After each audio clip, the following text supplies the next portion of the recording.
আমরা 18 সালে এখানে স্মৃতি তর্পণ করা হচ্ছে না বলে এহসান আলী ভাই একটু উষ্মা প্রকাশ করছিলেন। আমি প্রথমে অল্প একটু স্মৃতি তর্পণ করে নিই, তারপরে বর্তমানেটাও বলবো, ভবিষ্যতের দিকে একটু যাব। আমার সঙ্গে এই বিষয়ে কথা হতো বিশেষ করে হাসান জামিলের সঙ্গে।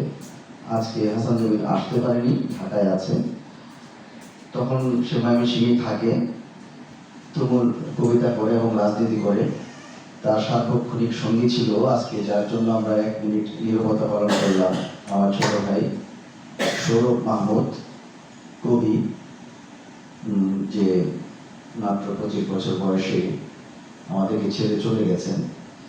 5ই আগস্টের পরে আমার প্রথম যে কথাটি মনে হয়েছিল, আজকে যদি সৌরভ আজকে আমাদের মাঝখানে থাকতো তাহলে তার আনন্দটি হতো দেখার মতো। সে সারা জীবন, মানে তার যতটুকু জীবন ছিল পুরো জীবনটাই সে ফ্যাসিস্টের বিরুদ্ধে তার অবস্থান ধরে রেখে দিয়েছিল। তো সে এই দিনটি দেখে যেতে পারেনি, কিন্তু আমি বিশ্বাস করি আমরা যারা আছি এখানে আমাদের সকলের চোখ দিয়ে, সকলের অন্তর দিয়ে সে এই দিনটি দেখছে। তো জামিল একদিন এসে বললো যে সানা ভাই আমরা এরকম একটা পরিকল্পনা করছি। এহসান হাবিব ভাইয়ের সঙ্গে আলাপ হয়েছে, অনুপ সাদি স্যারের সঙ্গে আলাপ হয়েছে, এই ধরনের একটা আয়োজন আমরা করতে যাচ্ছি। এবং আমাকে যখন প্রথম বলা হয়েছিল তখন কিন্তু যে আপনারা জানেন যে ওই শব্দটি বলা হয়েছিল ফ্যাসিবাদী বিরোধী কবিতার আয়োজন। হ্যাঁ, আরেকজনের কথা বলা হয়নি, হান্নান কল্লোল ছিলেন তখন।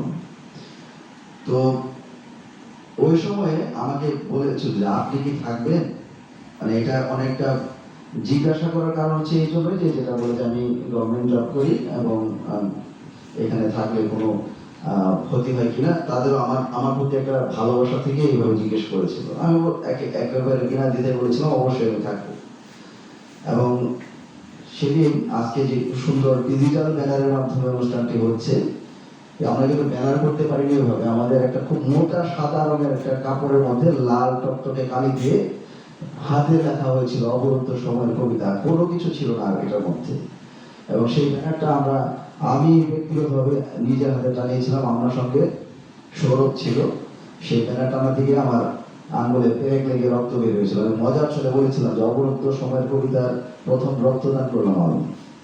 তো এটা ছিল একটা ফান। এই যে সময়টাকে একটা নাম দিয়ে পরিচিত করা, আইডেন্টিফাই করা, এটা এতটা জরুরি ছিল। এই জন্য আজকে যে সংকলনটি আমাদের অনেকের সামনে আছে, অবরুদ্ধ সময়ের কবিতা সংকলন, এই সংকলনটি নিয়ে সেই সময়টার উপরে যদি কেউ রিসার্চ করতে চায় তো উল্লেখযোগ্য একটি উপাদান তারা খুঁজে পাবে।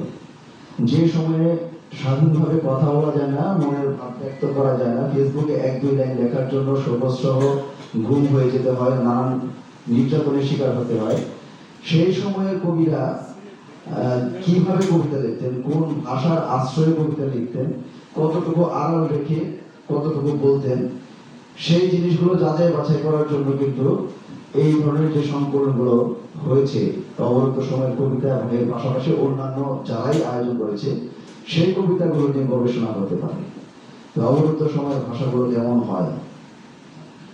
তা আমরা প্রথম টোটাল ময়মনসিংহে করার পরে আমার